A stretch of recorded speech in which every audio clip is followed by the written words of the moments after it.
With all that extra time you've got when you're cooking a brisket, I suggest taking up a hobby. That hobby can be anything. We want as much yield as possible. I'm just going to trim away any of this hard fat. It knows what it should be doing, and I know what I should be doing. Look at that. How good does that look? That is super succulent. G'day, I'm Schuey. Welcome to Smoked Barbecue Sauce, where we want to help you improve your barbecue game. Today, I'm going to show you how to trim a full packer brisket for backyard barbecue. If you'd like to check this recipe a little further than what's covered in this video, there's a link in the description to the website where you'll find a wealth of barbecue knowledge.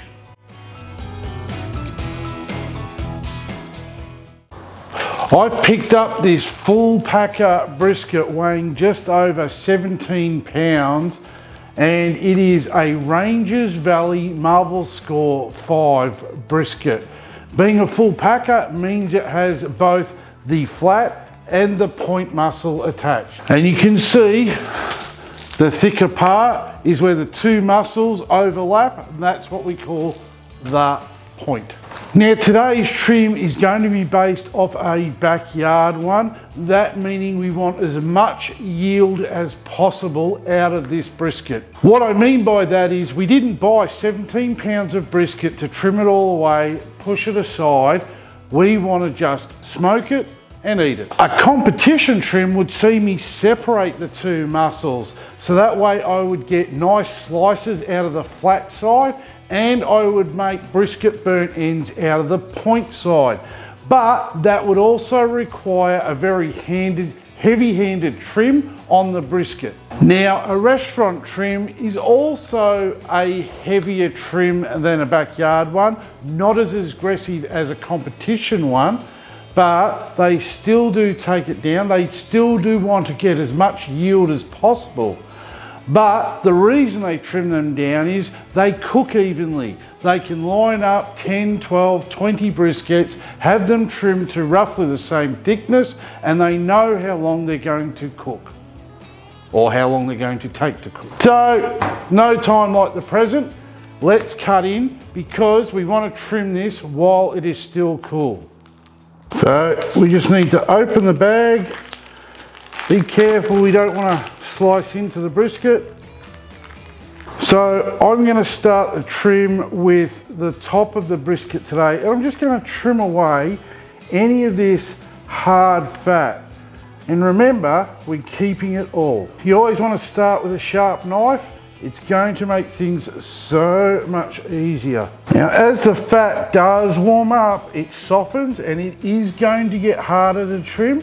So be careful, but try and work fast and trim the fat off. Now, trim off any excess soft fat. You don't have to remove it all.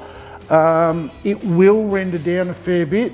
I tend to like to get it as close to the flesh as possible, because that's what I want to see and I want to put my rub on. Now, I'll spin this around. You can see, like, there's a massive fat seam here, so just work away at it. Don't go nuts and start digging straight in. Again, this is why you want to work with it while it's cool, straight out of the fridge, and using a sharp knife. Now I'll trim that edge off too. And this is all sort of harder fat, hence why I am taking that off. You got this fat seam here. So we do want to get a fair bit of that off, and I'll take some of this just here off. Again, this is that loose, soft fat, so you don't have to take it all off, but I do like to trim it down. And this one, it becomes more of a personal preference for most people once you've done a few. Some it can be for presentation, others just don't like too much fat. It's up to you. Main thing is the hard fat. Hard fat is not going to render down, so we need to remove it. As you can see, the brisket is bigger than my chopping board, so it is hanging over a little bit onto the table. Just so everyone does know, I do clean this table quite regularly between takes and cooks. The only reason I use a chopping board is a habit, really. I could use this table. So again, personal preference on how much we start really trimming away here. I might take a little bit more. As you can see, every little bit I take, we're now exposing a bit more meat, and that's what our rub is going to be on. So, and I will get my knife under there and clean that up just a little. I may just trim a bit of this off the top, spin it back around. There's a lot of fat here, so I'm just trying to work a bit quicker, and that's hard fat. Loose bits, any little pointy bits, they will dry out.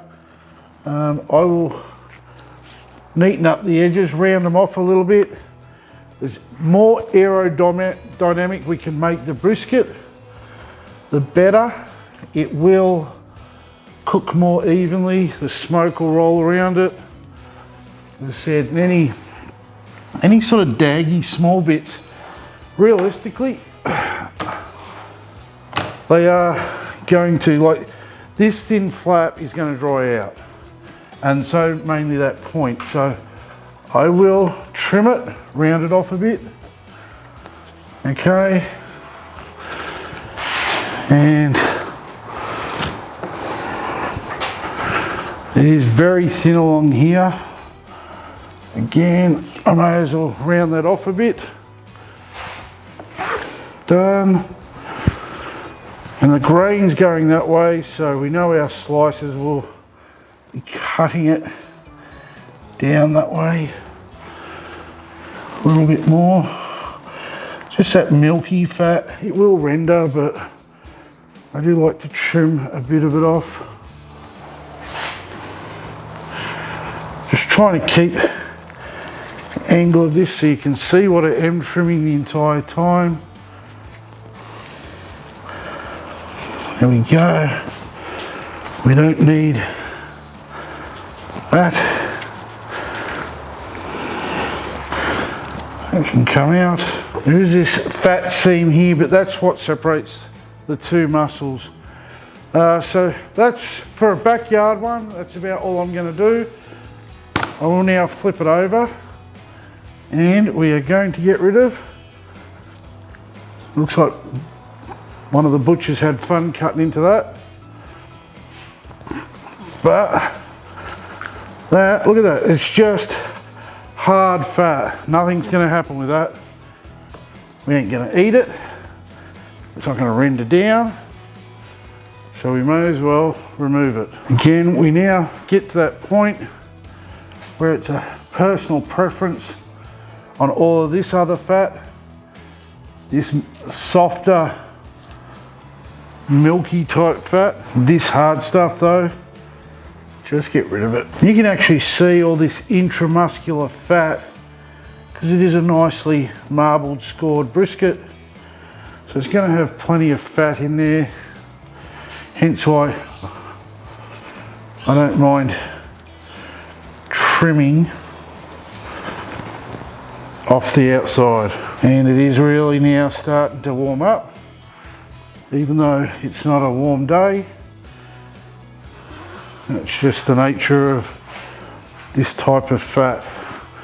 Hence why you do sort of have to work a little bit quickly with it. But it's sort of like, again, over a few cooks, a few briskets, you sort of get to know what you do want to take off and what you don't. Look, realistically, I'm not going to overthink it.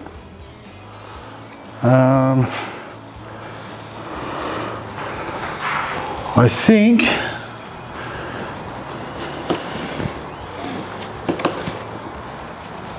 get rid of that little dag. Just make sure all the edges, there's no pointy bits. There's a little pointy bit there, so we'll just round it up a little bit. As I said, any little pointy bits, they will dry out. And I'm happy with that.